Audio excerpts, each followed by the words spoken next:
অপরাধী তার অপরাধের চিহ্ন কিভাবে ফেলে যায়। 10 তারিখে একটা স্ট্যাটাস দিয়েছে তার বাবার সততা নিয়ে, তার বাবার থেকে সততা আর হয় না, সততার চূড়ান্ত গরিব বাংলা সিনেমাতে আপনি যেটা দেখেছেন সেটা। 16 তারিখে ভুলে গেছে 10 তারিখে কি লিখেছে। 16 তারিখে এসে বলছে আমার একটা 5 তলা বাড়ি আব্বা করে দিয়ে গেছে। সততার বাবা ছেঁড়া টুপির ভেতরে 5 তলার বাড়ির টাকা।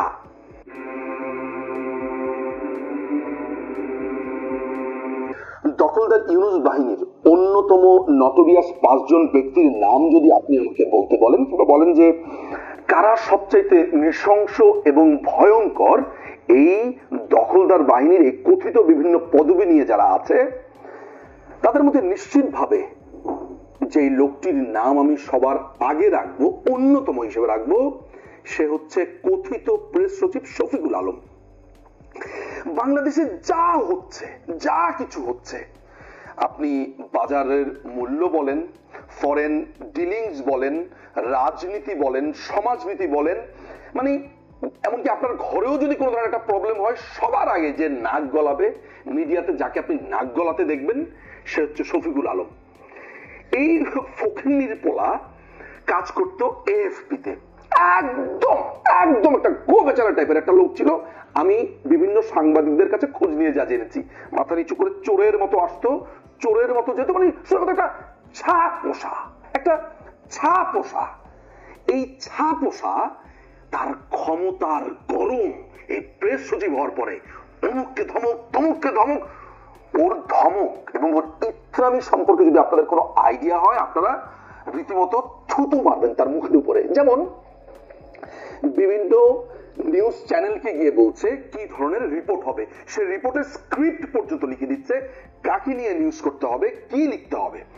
ইউটিউব, ফেসবুকে ক্রমাগত ভাবে তাদের তরফ থেকে চিঠি পাঠানো হচ্ছে, অমুকের অ্যাকাউন্ট বন্ধ করে দাও, তমুকের প্রোফাইল বন্ধ করে দাও, তমুক এখন আওয়ামী লীগের পক্ষে বলছে, তাকে শেষ করে দাও। যেভাবে সে টেরোরাইজ করে রাখছে। কয়দিন আগে মানব জীবনের মতিউর রহমান চৌধুরী তার একটা বক্তব্য শুনেছিলেন না, যে তারা আসলে মন খুলে লিখতে পারছে না, এই ভদ্রলোক তো আসলে বলতে পারছে না।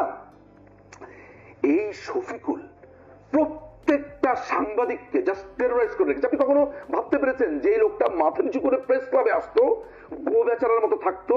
কখনো কোনো সাংবাদিক কল্পনা করেছে যে ও আসলে এই গো বেচারার আড়ালে এক ভয়ঙ্কর রকমের স্বপ্ন দেখতো, যদি সুযোগ পায় তাহলে তাদেরকে কিভাবে নিকেশ করে দিবে সে লিস্ট করেছে। এবং এই লিস্ট ধরে ধরে এই যে 300 জনের অ্যাক্রেডিটেশন কার্ড বাতিল হয়েছে, সাংবাদিকতা আর করতে পারবে না, বিভিন্ন টিভি থেকে স্যাক, সবকিছুর এই মাস্টার মাইন্ড, ক্যাপ্টেন হচ্ছে এই শফিকুল আলম।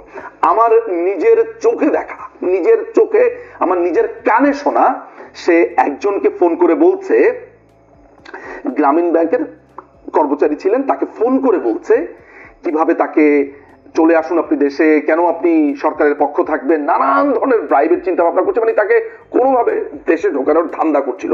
এটা আমার নিজের কানে শোনা। সুতরাং বাংলাদেশ আওয়ামী লীগ কিংবা বাংলাদেশ আওয়ামী লীগের জোট পলিটিক্যালি ওকে কিভাবে ভবিষ্যতে ডিল করবে আমি জানি না, আমার জানার দরকারও নেই।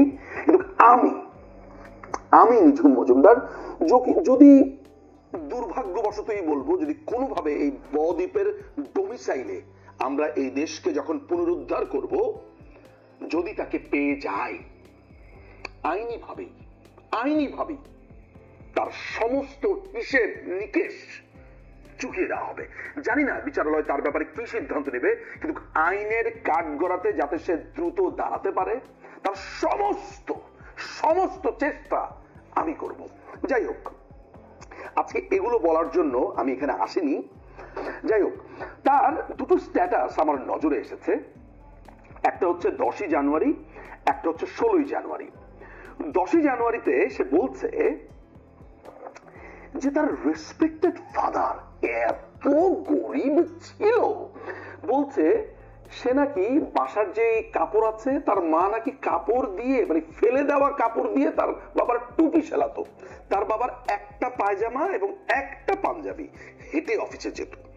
খুব সৎ বাবার সৎ ছেলে, মানে বাপকে সরকারি চাকরি করে, আবার বলছে শুধু সে তার বাবাকে সৎ বলেই কানতো না, অন্যরা কত খারাপ সেটাও বলছে। তারা হালাল ইনকাম করত, তার মা বলছে হারাম ইনকাম করবে না, এটা বলে সে বিরাট বড় স্ট্যাটাস দিয়েছে। আর ওই যে কলোনিতে যে থাকতো, মতিঝিল যে কলোনিতে থাকতো, তারা খুব খারাপ, তারা রঙিন টিভি আনতো, তারা গাড়িতে চড়তো, বেবি ট্যাক্সিতে চড়তো, তাই তারা ঘুষ খেত, সব সে জানে। শুধু তার বাবাটি খুব ভালো। ঘুষখোরদের পোলাদের একটা বড় সাইন আপনি দেখবেন, যে তাকে আপনি জিজ্ঞাসা করা লাগবে না। আপনি ধরেন তার সাথে কথা বলছেন, কিরে কি করলি কি করলি, ধুম করে সে তার বাবার গুণগান গাওয়া শুরু করবে। কারণ অপরাধ বোধ।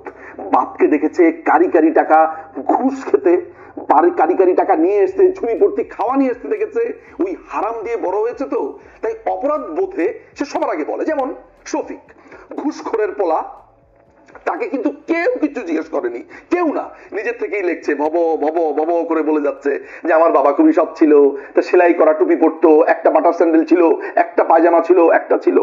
কিন্তু মজার ব্যাপারটা, যেই জায়গাতে, যেই কারণে এই ভিডিওটা আমি করছি, একজন অপরাধী সব সময় তার অপরাধের যে চিহ্ন সেটা ফেলে যায়। 10 তারিখে কি লিখেছে, তার বাবা অত্যন্ত গরিব, আমি গরিব, ঝিলের ধারে আমার বাড়ি। এই গরিবের পোলা, মানে নিজেকে যে গরিব বলছে, এই ফকিন্নি, এই মানসিক ভাবে ফকিন্নি 16 তারিখের স্ট্যাটাসে বলছে আমার বাবা একটা 5 তলা বাড়ি করেছে। আচ্ছা দর্শক, আপনারা আমাকে একটা কথা বলেন, যেই লোকটা বলছে তার বাবা অত্যন্ত নিম্ন স্তরের একজন সরকারি চাকরিজীবী ছিল, বেতন পেতই না, এবং সে নিজের এটাও দিয়ে বলছে যে সে এখন যখন সরকারি চাকরি করছে এই দখলদার বাহিনীর হয়ে, সেখানে সে বুঝতে পেরেছে আসলে এখানে বেতন খুবই কম। তাহলে বোঝেন, তার বাবা যখন চাকরি করত তখন তার 6 ভাই বোনকে চালাতো, ছেঁড়া নাকি টুপি পরতো, একটা পাজামা একটা পাঞ্জাবি ছিল। সেই লোক আলাদিনের চেরাগ পেয়ে গেল যে দুনিয়াতে 5 তলা বাড়ি করে ফেললো। প্রিয় দর্শক, আচ্ছা আপনি বলেন তো, যে আপনারা বোধাই না আমি বোধাই না এই শফিকুল আলম বোধাই, কাকে কি বোঝায়? সে বলছে যে অন্যরা যখন স্পিড মানির কথা বলে ঘুষ খেত, আপনার ঝুড়ি ভর্তি তাদের শাকসবজি আসতো, সনি টিভি আসতো, রিক্সাতে চললেও নাকি সে লোক ঘুষ খেয়ে ধরে নিত, বেবি ট্যাক্সিতে চড়তো, গাড়ি চড়তো।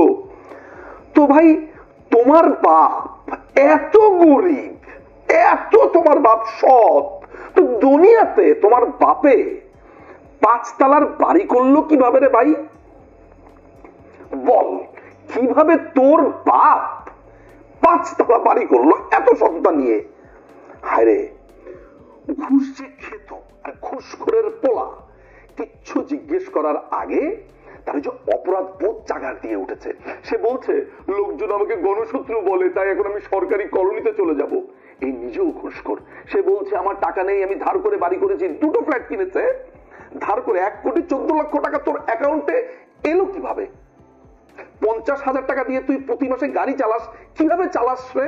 তুই বলছিস যে আমার বেতন কম, এইটা কম সেটা কম, তুই কত টাকা বেতন পেতি? সেই বেতন থেকে তোর খরচ হতো না? সব হিসাব হবে, সব তোর শাহিনবাগের, তোর কোথায়, তোর ময়মনসিংহের সব হিসাব হবে, সব হিসাব করবো। কেমন?